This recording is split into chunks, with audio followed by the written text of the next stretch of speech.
This is Mr. Pro's CTF myth building class, and this is Riley Jones's project, The Legend of Teen Time Timmy. Our story is about a ranch, a small ranch, and the people who go to the ranch. From a distance, it presents itself like many other ranches all over the world. Safe, decent, innocent. Get closer though, and you start seeing the shadows underneath. The name of a ranch is the Teen Time Ranch of Edmonton. There were 4 boys who went to the Teen Time Ranch in northern Alberta. John, who was 12, Bob, 11, Gerald, who was 13, and David, who was in his 50s. David Alter was a man in his 50s, but he pretended to be a 12-year-old like the other boys. But that isn't important. They were all staying at the Teen Time Ranch in northern Alberta for the summer. One day in their summer, Bob was walking back to his cabin. "Hey, Bob, I bet I could beat you back to the cabin," says Bob, not knowing he has a mental disorder. Bob then proceeds to run back to the cabin, thinking he is racing someone.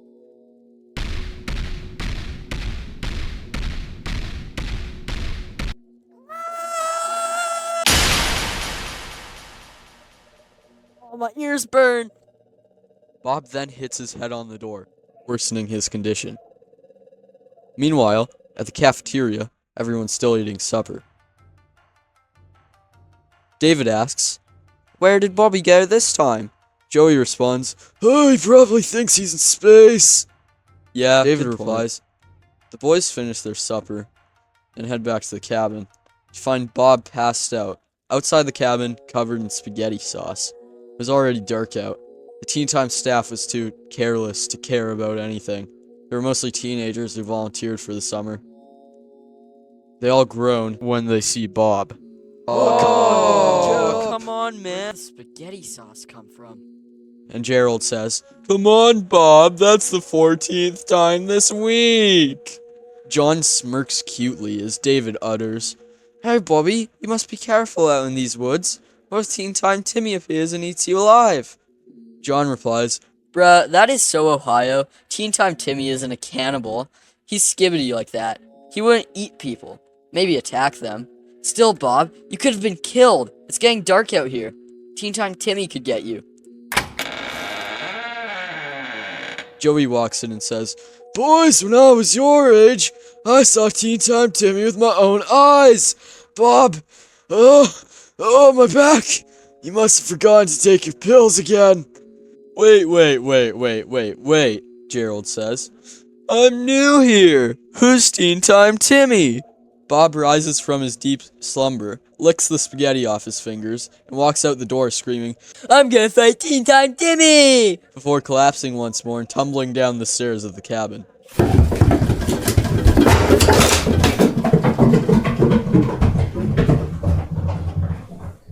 Gerald says, "That's the 15th time this week. Anyway, who's Teen Time Timmy?"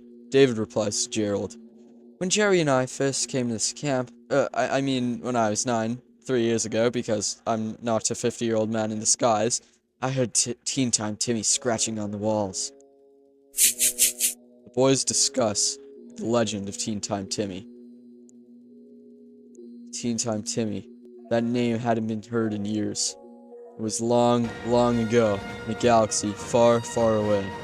The Teen Time Ranch, 30 years ago. It was the dusk of night. Timmy was sleeping with his cabin mates when he woke up in the middle of the night. "Oh, that was a marvelous sleep. I want to go fishing." Timmy then gets up, and finds a brick on the floor, and throws it at Counselor Bernard to wake him up. "Oi, Timmy, what's all that racket?" Bernard asks as he's woken up. "Bernard, I want to go fishing." Timmy replies. Bernard softly agrees to go fishing with Timmy. "Alright, I guess we could." The two then proceed to head out on a small paddle boat with their fishing rods. They get skunked for an hour. It was the middle of the storm. It was really stupid for Bernard to agree to this. The boat starts to wiggle and wobble. Wiggle, wobble, wiggle, wobble. Timmy screams, "Oh, great, Arthur!" as the boat begins to flip and it sinks. Timmy begins to drown. He yells, Glug, glug, glug. I'm drowning. I'm drowning. Help. Ah. Timmy begins to make chicken noises, while Bernard attempts to save Timmy but ends up drowning himself. Timmy, where are you? I lost my glasses. I can't see. Glug, glug, glug. Timmy shouts Damn, Daniel. as the counselor and Timmy both drown to their deaths. End of episode 1.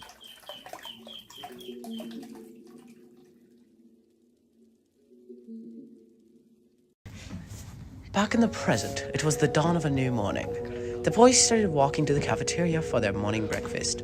Bob steps on a bench. Ooh wee, boy, what do we have here? He shouts. Bob does the split and chomps the branch into his mouth. The boys all staring at him. Oh, what the hell, Bob? John asks. David steps forward, yanks the branch out of his mouth, and says, "Fetch, Bob, fetch!" as he throws the branch into the lake. Bob jumps into the lake to fetch the branch. He does come back up. The 4 boys just stare at the lake for a moment. David says, "Oh, he'll be back by tomorrow." Later, the boys were eating bacon and eggs for breakfast, and they all eat in silence. Joey says, Really feels empty without Bob, huh? I should probably report that to the staff. I don't know what you're talking about, Joey. I'm right here. These bacon and eggs are so good. Yum.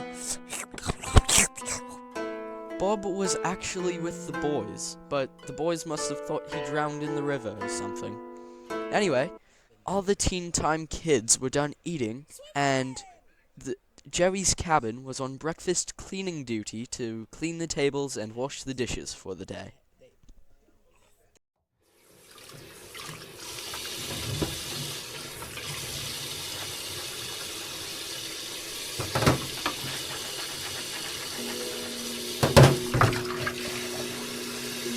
Alright, boys, you ready to go back to the cabin? Then they head back to their cabin to get ready for their first activity. Swimming! Now that they have their swimming gear on, they head to a designated swimming spot at the lake. Everyone was having a blast. Got you. Help. I'm drowning.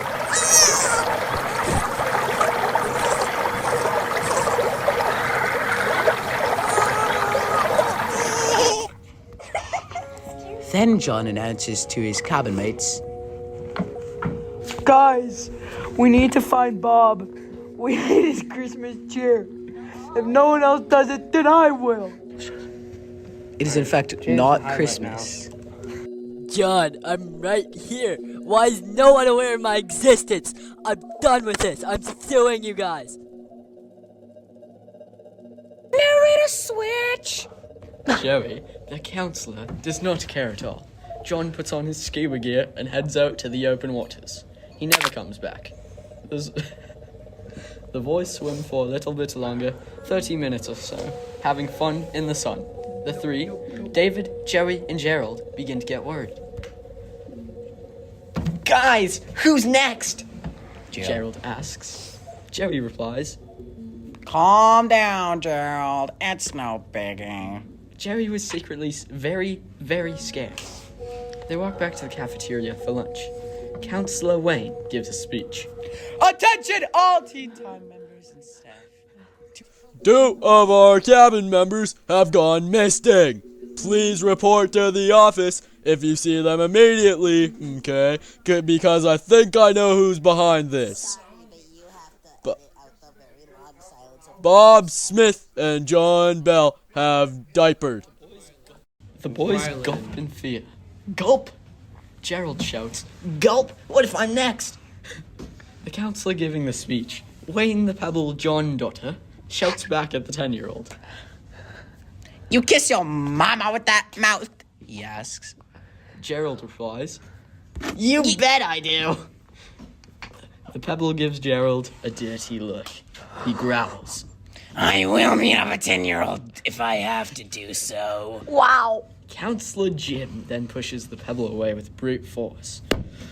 All right, Pebble. You don't want to get banned from Disney World again. You don't want to do what you did when you were 23.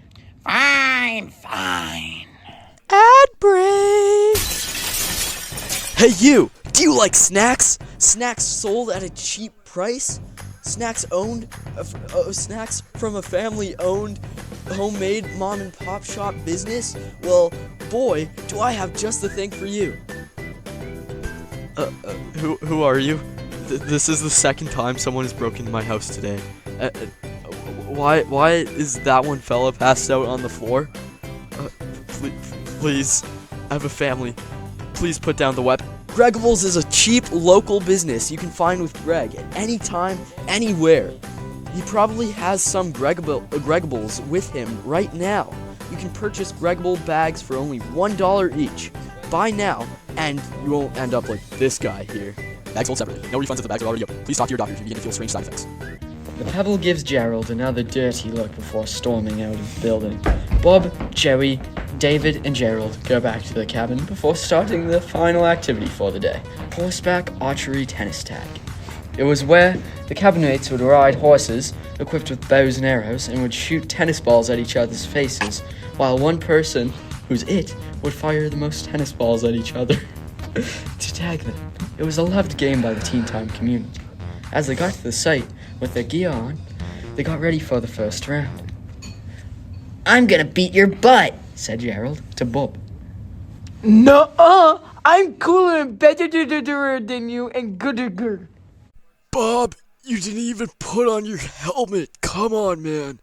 But anyway, let the games begin. No! Nay.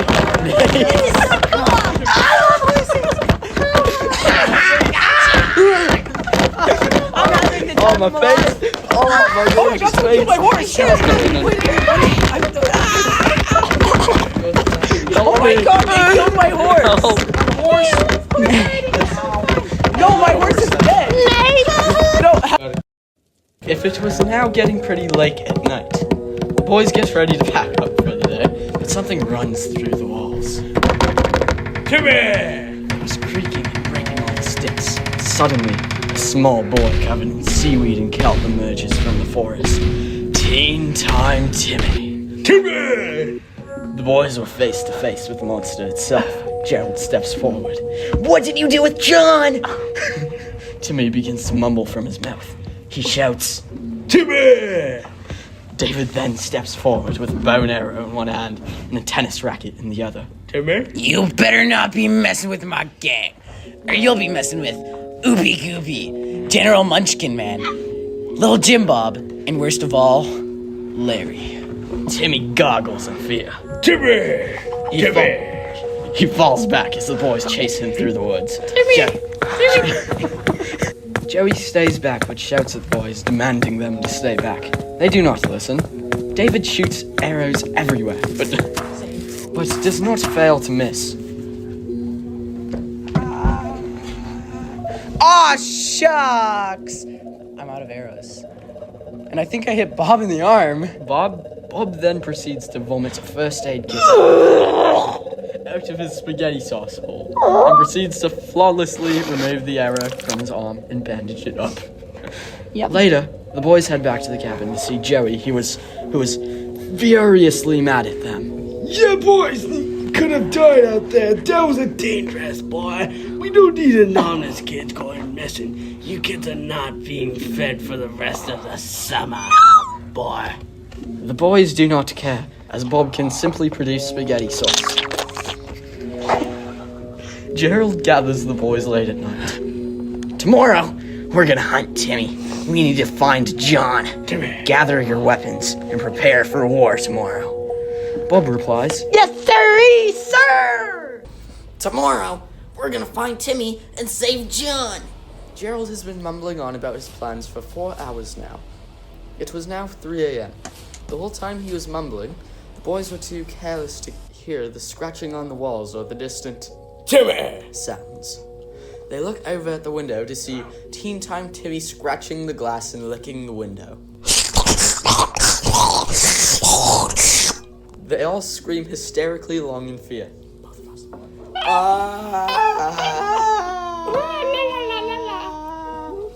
Timmy then shouts, Timmy! and proceeds to punch the glass with his hands and smash the window. Jerry, the boys' camp counselor, is still fast asleep. Timmy grabs Bob by his arm. Bob shouts in fear. I love chicken meatballs! Bob then proceeds to produce a baseball bat from his spaghetti sauce bowl. Bob fails to pick up the baseball bat, but David does. With the baseball bat in his hand, he yells at the monster. Word on the straight, mate, is you messed with my game, Timmy. So now you're getting a not so friendly visit from Cup. Senior bait down. Halloween Joe. And the ace up my sleeve, Larry. David then charges at Timmy with the baseball bat and hits him aggressively. It barely scratches Timmy, and then the baseball bat catches on fire. David starts screaming aggressively, accidentally revealing his 50-year-old voice. David, this is not the time to hit puberty. Gerald shouts. But when the two look back, Bob was dropped and Timmy was gone. But they had a bigger problem. The cabin was on fire. Joey was again still fast asleep.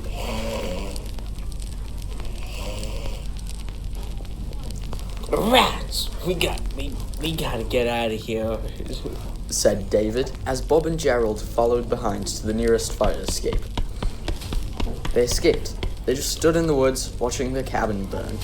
Does this mean we can go home? Gerald asks. Before Gerald can finish his sentence, Bob proceeds to vomit a whole log cabin twice the size of the original cabin from his spaghetti sauce hole.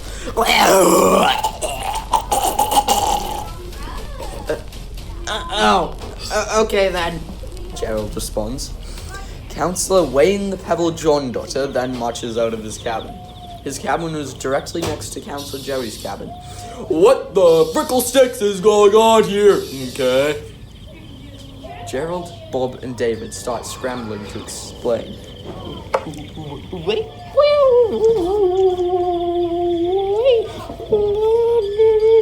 No, it's Teen Time Timmy. He was in our cabin. Fire. David scrambles. There is no such thing as a Teen Time Timmy, okay? Gerald steps in. Wayne, you've been nothing but a scallywag to me since I got here. You've harshly threatened me. And as mentioned before, I will beat up an 8-year-old if I have to do so. And this time, old Jim ain't here to start with. As Wayne steps closer, Bob sneaks from behind and knocks him out with a comically large spoon. Bob shouts, Wait. Come on, guys. We gotta get out of here. Bob then proceeds to vomit 2 Ford F-150s from his spaghetti sauce hole and 1 SUV.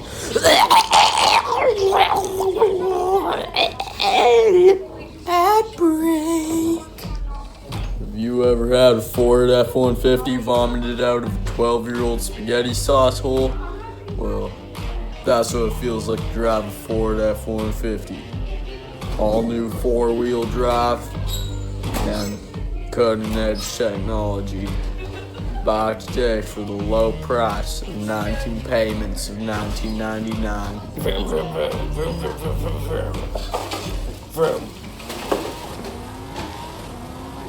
The boys start driving through the camp, looking for Timmy and John.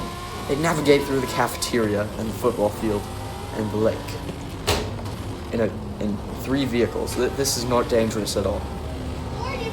David, the 50-year-old disguised man, who you think would be the best at driving, then proceeds to crash his Ford F-150 into the cafeteria. Bob then shouts to David, Hop in, guys. This is gonna be a long trip. Now the boys were all in Bob's SUV, and they're on their way to the woods to track down Timmy. Gerald, in the back seat, asks, Do we have the Timmy tracker? David sighs. Yes, why wouldn't we have it? As David reaches down to check his pocket for the Timmy tracker, he notices it's gone. Bob, who is driving at 300 kilometers per hour, slams the brakes and sees Timmy on the back of Bob's SUV, and Timmy goes right through Bob's SUV. And now they have a Timmy-shaped hole in their SUV. Oh no. Gerald shouts, Guys, I think we found our guy. David then proceeds to douse a potato he found in holy water. Then chucks it at Timmy. Timmy yelps in fear. Timmy! Yelp in fear. No, it's more like a... Timmy! When the potato hits Timmy, an instant beam of light shoots down from the sky at Timmy, finally giving him third-degree burns. And break! Oh, yeah. Thinks he's mean. Hey, you! Want a break from the ads? If you listen to this short commercial, you'll receive 30 minutes of ad-free podcasts. Yes, really, ad-free podcasts. And if you subscribe to Gregify Premium, you can eliminate all your ads. Subscribe today for 19 payments of $19.99 per month. Are you a fan of animes such as Jujutsu Kaisen, Cowboy Bebop, My Hero Academia, Demon Slayer, Bleach, Chainsaw Man, Tokyo Ghoul, Cyberpunk Edge Runners, and more? Are you a fan of movies like Scott Pilgrim vs. the World, Free Guy? How about shows like Outer Banks, Stranger Things, and Arcane? Well then, you'll definitely like Flipside Fighters. Flipside Fighters is a story created by various people, mainly Greg. In the distant future, humanity has retreated to a new planet after a cataclysmic event. There exists a secret past, present, and future of a secret, horrible organization called the Flipside Opposites. A boy, Retro, and his friends team up, learning the secrets of the Flipside Opposites and taking them down, no matter what. Talk to Greg, Blake, or Seth if you'd like to know more. This project has been ongoing for about 3.5 years now. Timmy screams. Louder. Timmy! Oh, no, Timmy! David says, Look what the cat dragged in. as he calls for the rest of the boys. Boys, we got the guy. Gerald and Bob do a sick walk as they walk in as cool music plays. Dun, dun, dun, dun. Bad. Jesus Christ. Gerald has a spiked baseball bat in one hand. Bob feels his power of spaghetti sauce charging. Timmy tries to fire at the gentleman. As Timmy misses his attacks, he begins to also charge his Timmy power. As Timmy charges his Timmy power, a portal begins to open in the fabric of time. The boys and Timmy all turn their attention to the portal. Firstly, a Gregbles bottle walks out. He has 2 portal guns that are smoking. He sniffs the spaghetti sauce flavored steam coming out of the barrel of both of his guns. It was a large Gregbles bottle with arms and legs. Tell me why. Timmy begins to sing in unison with the bottle in the tune of I Want It That Way by the Backstreet Boys. Timmy.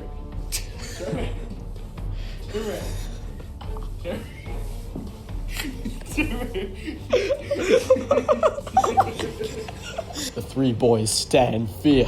Gerald shouts, Who the are you?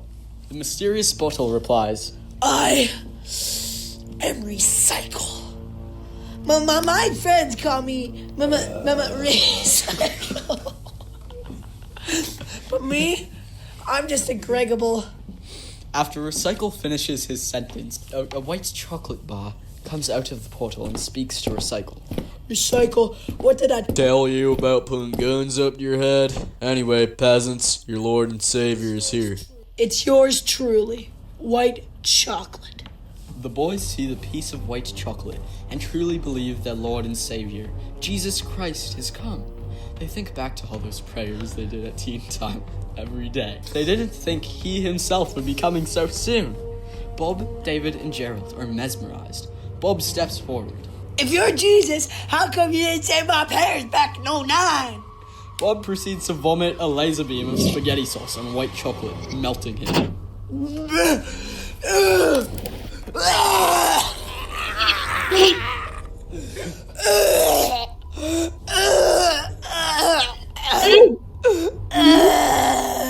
Eventually, Recycle and White Chocolate and the boys begin to dispute. Timmy does absolutely nothing and solely watches the boys the whole time. Turns out, the gangsters actually get very along well with the young ones, and the boys begin to believe that White Chocolate is actually Jesus. After some conflict, all five begin to get along, and they begin to take down Timmy. They were back in the fight, and Timmy was again hostile. Recycle pulls out his portal gun and shouts, Oh, wee boy!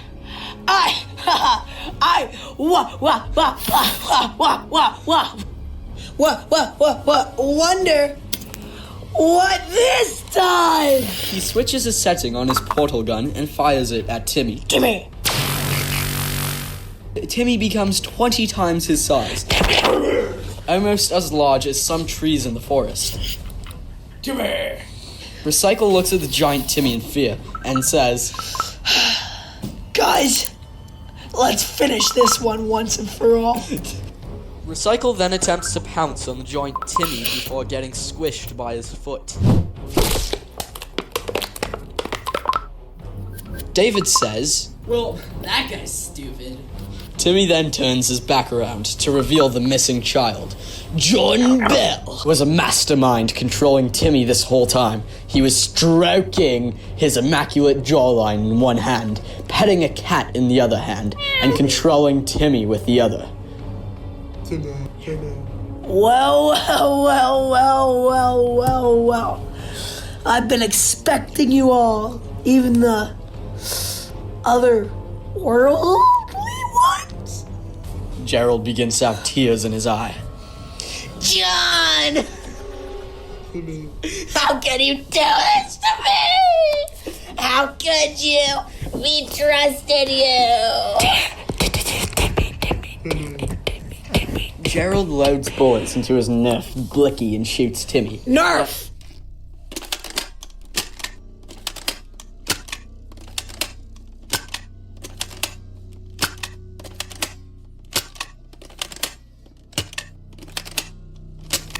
It has no effect on the monster. David charges at Timmy with his spiked baseball bat. No effect. Bob shoots his spaghetti sauce beam at Timmy, which slightly burns Timmy. David shouts, I don't think we should have Rylan on the cast no more. Jesus! "Help us! Jesus! Help us!" White Chocolate steps forward. Okay. This is gonna sound funky, but I need you to start snapping me into little bits. Okay? Boys, this has been a long ride, but this is the last you'll be hearing of me. Gerald exclaims. What the Sigma Skaboodoo? White Chocolate replies, Just do it! We don't have time! The boys dash up to White Chocolate and begin snapping his chocolate into bits. Ow! Snack, crackle, pop. He was in at least 20 pieces by the end of it. The bits then run up Timmy John's legs and into his mouth. The chocolate bits begin multiplying in the Timmy puppet's stomach and expands and Timmy pops like a balloon. It was over. White Chocolate, or what the boys thought was the second coming of Jesus, was gone. Gerald starts getting on the ground and begins crying. No! Jesus! How could this be? He was chocolate and he can rise from the dead a second time! Please.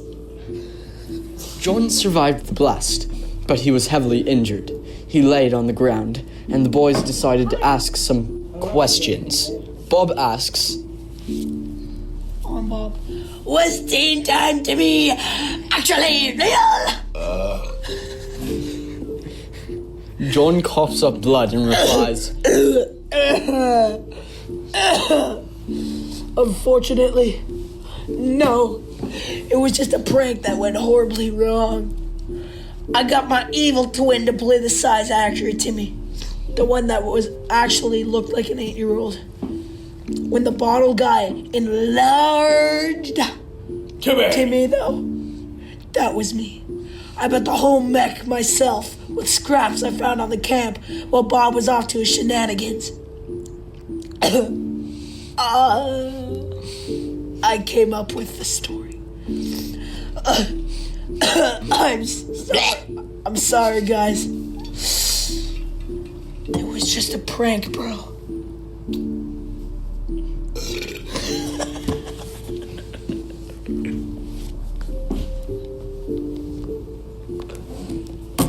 Keep going.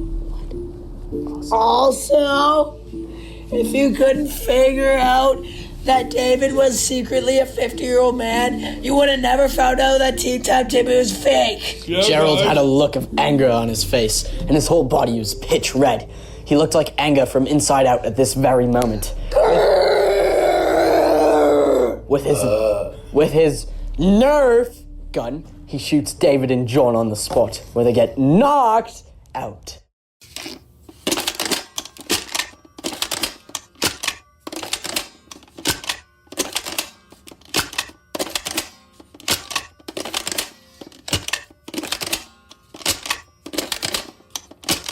Gerald and Bob look at each other.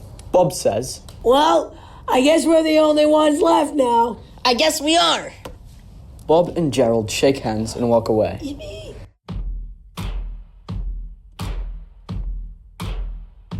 30 years later, the Teen Time Ranch of Edmonton has turned into a cult worshipping the legend of white chocolate, or the one known as the one who stopped the monster of Teen Time all those years ago. The end. To be continued. Or not, maybe. I don't know.